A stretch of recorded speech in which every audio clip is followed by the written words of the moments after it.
বিসমিল্লাহির রহমানির রহিম। সুপ্রিয় শিক্ষার্থী বন্ধুরা, অনলাইন ক্লাসে তোমাদেরকে শুভেচ্ছা। আজ আমি অষ্টম শ্রেণীর বন্ধুদের বাংলাদেশ ও বিশ্ব পরিচয় ক্লাস নিয়ে হাজির হয়েছি। তো প্রিয় শিক্ষার্থী বন্ধুরা, তোমরা বই বের করো এবং মনোযোগী হও। আজ আমি তোমাদেরকে অধ্যায় 12 নিয়ে আলোচনা করব। আশা করি এতে তোমরা উপকৃত হবে। তাহলে বের করো অধ্যায় 12, পৃষ্ঠা নাম্বার হচ্ছে 118। আমাদের অধ্যায়ের নাম হচ্ছে বাংলাদেশের প্রাকৃতিক সম্পদ। আমরা বাংলাদেশের প্রাকৃতিক সম্পদ সম্পর্কে আলোচনা করব। প্রথমে আমরা জানব প্রাকৃতিক সম্পদ কি। প্রকৃতির কাছ থেকে পাওয়া সব বস্তুকেই প্রাকৃতিক সম্পদ বলা হয়। মানুষ প্রকৃতি থেকে এই সম্পদ আহরণ করে বা সংরক্ষণ করে থাকে। এর ফলে মানুষের অর্থনৈতিক ও সামাজিক জীবনের অগ্রগতি ঘটে। প্রাকৃতিক সম্পদ পরিকল্পিতভাবে ব্যবহার করলে দেশের সামাজিক ও অর্থনৈতিক অবস্থার উন্নয়ন ঘটানো সম্ভব। এই হচ্ছে প্রাকৃতিক সম্পদ। মোটামুটি আমরা প্রাকৃতিক সম্পদ সম্পর্কে জানলাম, প্রাকৃতিক সম্পদ কি। এখন আমরা আলোচনা করব পাঠ 1, বিভিন্ন বাংলাদেশের বিভিন্ন প্রাকৃতিক সম্পদ সম্পর্কে।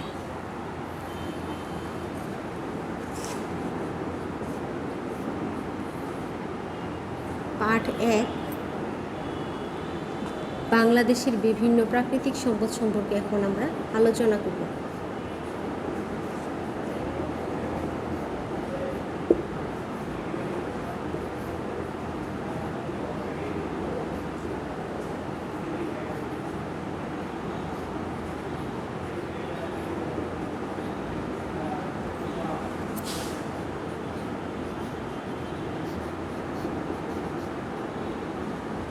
বাংলাদেশের বিভিন্ন প্রাকৃতিক সম্পদ। প্রকৃতির মধ্যে নানা রকম মূল্যবান সম্পদ রয়েছে, যেমন পানি, বায়ু, মাটি, গাছপালা, জীবজন্তু, ফসল, খনিজ দ্রব্য ইত্যাদি। এসব প্রাকৃতিক বস্তুকে মানুষ নিজেদের চাহিদা মতো রূপান্তরিত করে ও কাজে লাগায়। তাহলে আমরা এখন বাংলাদেশের গুরুত্বপূর্ণ প্রাকৃতিক সম্পদ সম্পর্কে আলোচনা করব। বাংলাদেশের গুরুত্বপূর্ণ প্রাকৃতিক সম্পদ।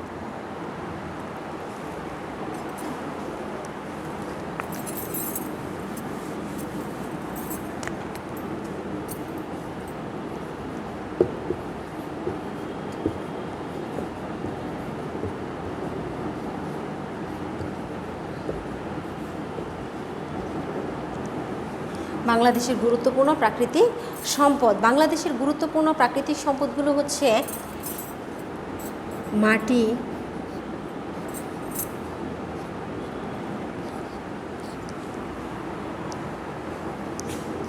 নদ নদী,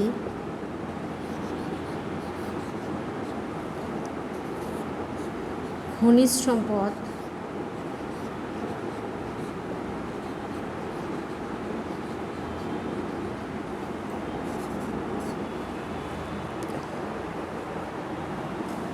বনজ সম্পদ,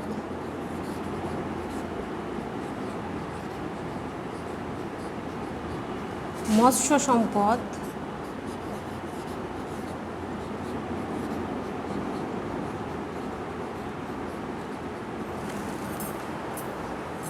আরেকটা হচ্ছে প্রাণী সম্পদ।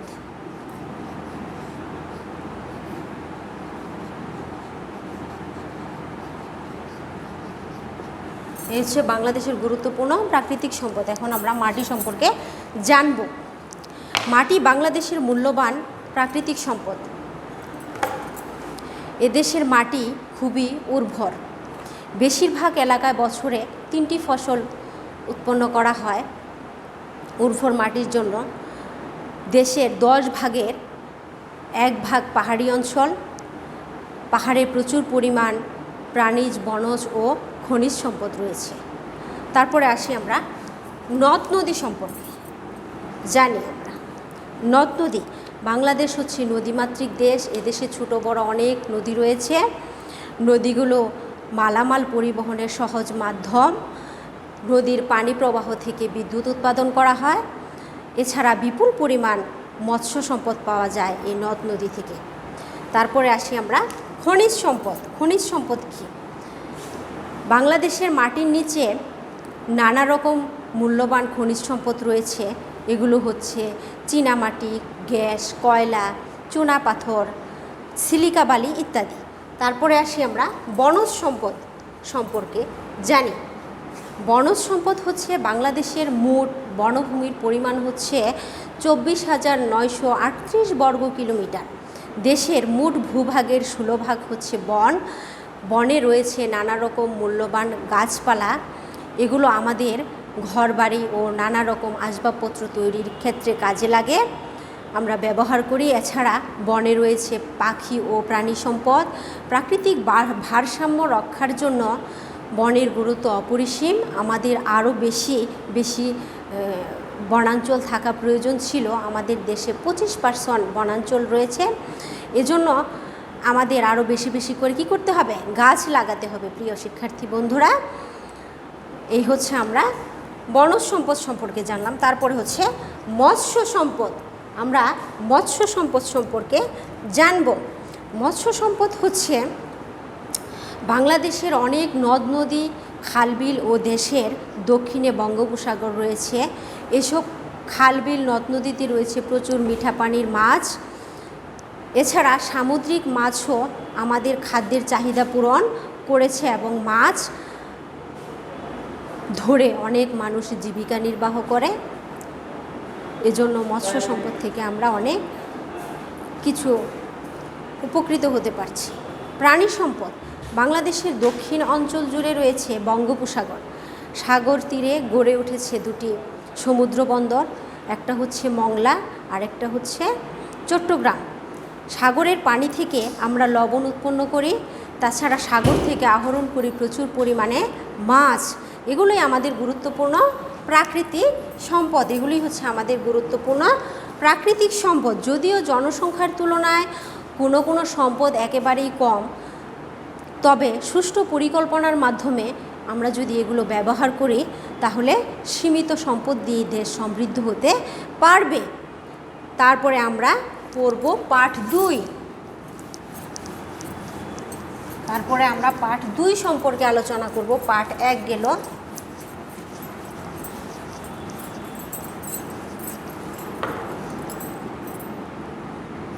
পাঠ 2। পাঠ 2 কি দেখো? আর্থসামাজিক অগ্রগতিতে প্রাকৃতিক সম্পদের ভূমিকা। আর্থসামাজিক অগ্রগতিতে প্রাকৃতিক সম্পদের ভূমিকা। বেঁচে থাকার জন্য মানুষ নানা রকম কাজ করে। এসব মানুষের অর্থনৈতিক কাজ। মানুষ এসব অর্থনৈতিক কাজ করে কি করে? জীবিকা নির্বাহ করে। এই অর্থনৈতিক কাজের উপর ভিত্তি করে আমাদের সমাজ ব্যবস্থা গড়ে উঠেছে। প্রাচীনকাল থেকে মানুষ বন থেকে ফলমূল সংগ্রহ করে এবং পশু শিকার করে পশুর মাংস খেয়ে মানুষ জীবিকা নির্বাহ করত। তারপর তারা একদিন প্রকৃতির ওপর ভিত্তি করে ফসল ফলাতে শেখে এবং কি করে? কৃষিভিত্তিক জীবনযাপন ব্যবস্থা তৈরি করে। খাদ্য ও অন্যান্য পণ্য উৎপাদন, বন্টন ও ভোগকে কেন্দ্র করেই মানুষের আর্থসামাজিক ব্যবস্থা গড়ে উঠেছে। প্রাচীনকাল থেকে শুরু করে মধ্যযুগ পর্যন্ত মানুষ যেসব সম্পদ ব্যবহার করেছে তার সবটাই ছিল প্রাকৃতিক। প্রকৃতির সম্পদের রূপান্তর করে মানুষ নিজেদের প্রয়োজন মেটাচ্ছে। আধুনিককালে মানুষ কয়লা, লোহা, পাথর, স্বর্ণ, রৌপ্য এগুলো কি করছে? এগুলো উত্তোলন করে এগুলো তারা ব্যবহারের উপযোগী করে দেশকে সমৃদ্ধ করছে। এজন্য তৈরি করছে অনেক আধুনিক যন্ত্র। এভাবেই মানুষ নিজেদের আর্থসামাজিক অবস্থার উন্নয়ন ঘটাচ্ছে। তারপর হচ্ছে বাংলাদেশের উন্নতিতে প্রাকৃতিক সম্পদের ভূমিকা। বাংলাদেশের উন্নতিতে প্রাকৃতিক সম্পদের ভূমিকা। বাংলাদেশের প্রাকৃতিক সম্পদ হচ্ছে সীমিত। অন্যদিকে সম্পদের তুলনায় দেশের জনসংখ্যা অনেক বেশি। এজন্য যথাযথ পরিকল্পনার মাধ্যমে আমাদের প্রাকৃতিক সম্পদ ব্যবহার করতে হবে। উৎপাদন ও কর্মসংস্থান বৃদ্ধি। উৎপাদন ও কর্মসংস্থান বৃদ্ধি।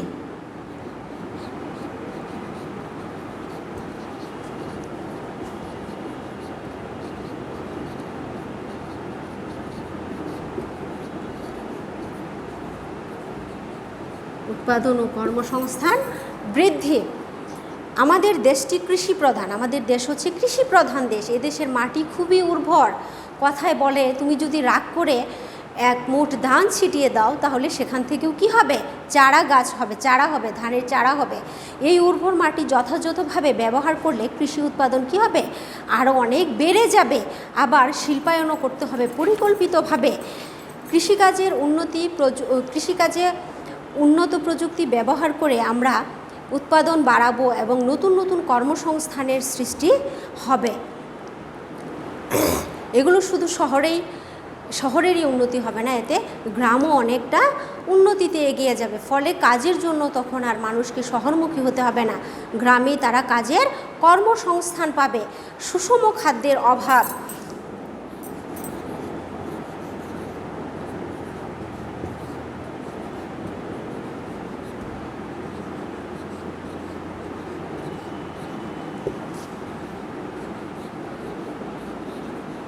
সুষম খাদ্যের অভাব।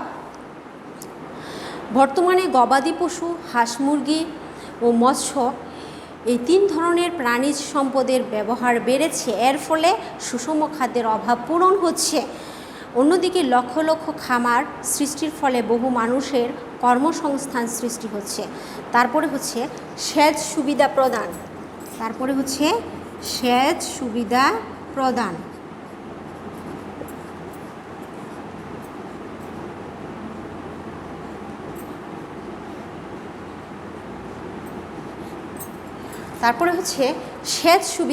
নদী, খাল, বিল, হাওরের পানি দিয়ে আমরা কি করি, কৃষি জমিতে সেচ দিতে পারি। এতে কি হয়, শুকনো মৌসুমেও কৃষি উৎপাদনের কোনো সমস্যা হয় না, বরং ভালো ফলন আসে আমাদের। তারপরে হচ্ছে শিল্পের উন্নয়ন ও ব্যবহারে প্রসার। শিল্পের উন্নয়ন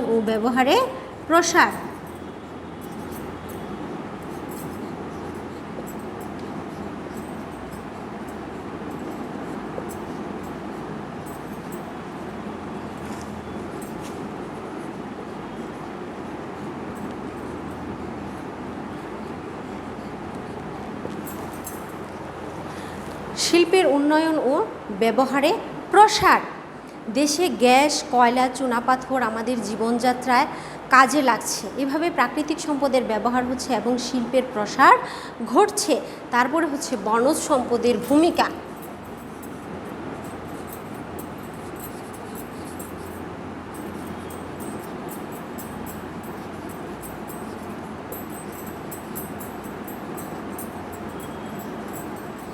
বনজ সম্পদের ভূমিকা। বাড়িঘর তৈরি ও আসবাবপত্র নির্মাণের জন্য আমরা বনজ সম্পদ ব্যবহার করি। আবার তাপমাত্রা কমানোর জন্য বনজ সম্পদ আমাদের অনেক অত্যন্ত প্রয়োজনীয় ভূমিকা পালন করে। এ কারণে পরিকল্পিতভাবে আমাদের বনজ সম্পদ বাড়াতে হবে। দেশে প্রাকৃতিক সম্পদ যথাযথভাবে ব্যবহার করলে দেশের কৃষি শিল্প যেমন উন্নত হবে এবং তেমনি মানুষের কি হবে, কর্মসংস্থান সৃষ্টি হবে, মানুষের কর্মসংস্থানের সৃষ্টি হবে। এই হচ্ছে পার্ট 2। এরপরে আমরা আলোচনা করব পার্ট 3 সম্পর্কে।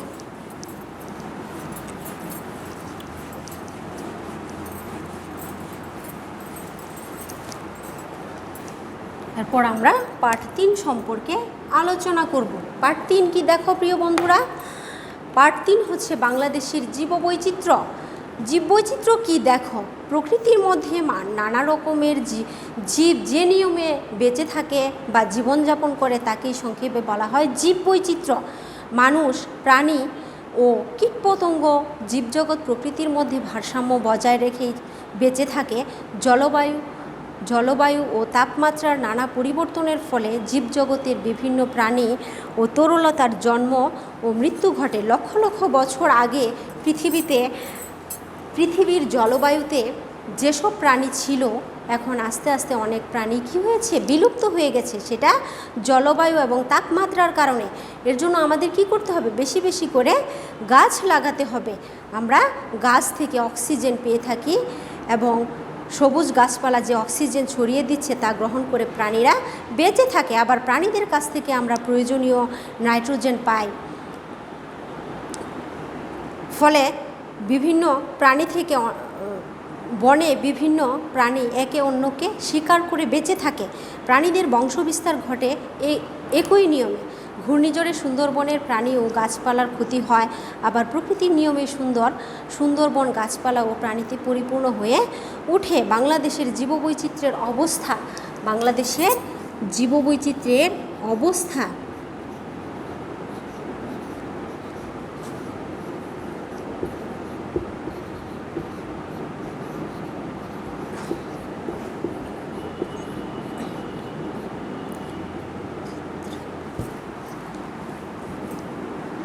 বাংলাদেশের জীববৈচিত্র্যের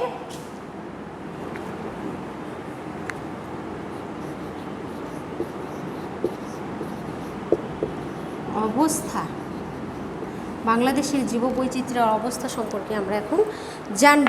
বাংলাদেশে একসময় কি হতো, প্রচুর বন জঙ্গল, জীবজন্তু ও পশু পাখি ছিল। নিচু জলাভূমিতে ছিল প্রচুর জলচর প্রাণী। দেশের জনসংখ্যা বেড়ে যাওয়ায় জলাভূমি ভরাট হয়ে ঘরবাড়ি, রাস্তাঘাট ও শহর নির্মিত হচ্ছে। জীববৈচিত্র্যের ওপর যার খারাপ প্রভাব পড়ছে। ঘরবাড়ি ও রাস্তাঘাট নির্মাণের ফলে পানি প্রবাহ ব্যাহত হচ্ছে, ফলে জলচর প্রাণী ও মাছের বংশবিস্তার বাধার সৃষ্টি হচ্ছে। ঘরবাড়ি, রাস্তাঘাট ও শহরগঞ্জ গড়ে ওঠার ফলে দেশে কৃষিজমির পরিমাণ আস্তে আস্তে কমে যাচ্ছে। যেখানে সেখানে মানুষ শিল্পায়ন গড়ে তুলছে, রাসায়নিক বজ্রে নষ্ট হচ্ছে জমির উর্বরতা। বেশিরভাগ মানুষ খাদ্য উৎপাদনের লক্ষ্যে রাসায়নিক সার ও কীটনাশক ব্যবহার করছে। এর ফলে বাধাগ্রস্ত হচ্ছে মাছ, পোকামাকড় ও পাখির বংশবিস্তার, তাতেও জীববৈচিত্র্য নষ্ট হয়ে যাচ্ছে। দেশের জনসংখ্যা বেড়ে যাওয়ার ফলে গাছপালা, প্রাণী সম্পদ ও মৎস্য সম্পদের ওপর চাপ পড়েছে। শহরে গ্যাস ও পানি সরবরাহ কমে গেছে। গ্রাম অঞ্চলেও গাছপালা কমে যাওয়ায় সেখানেও তাপমাত্রা বেড়ে গেছে। জীববৈচিত্র্য নষ্ট হওয়ার পরিণতি আমাদের জন্য ভয়ঙ্কর হবে। এই বিপদ মোকাবেলায় এখনই আমাদেরকে কি করতে হবে, সচেতন ও সক্রিয় হতে হবে। জীববৈচিত্র্য রক্ষার জন্য করণীয়গুলো কি কি, আমরা কি কি কাজ করব জীববৈচিত্র্য রক্ষার জন্য? জীববৈচিত্র্য রক্ষার জন্য আমাদের করণীয় হচ্ছে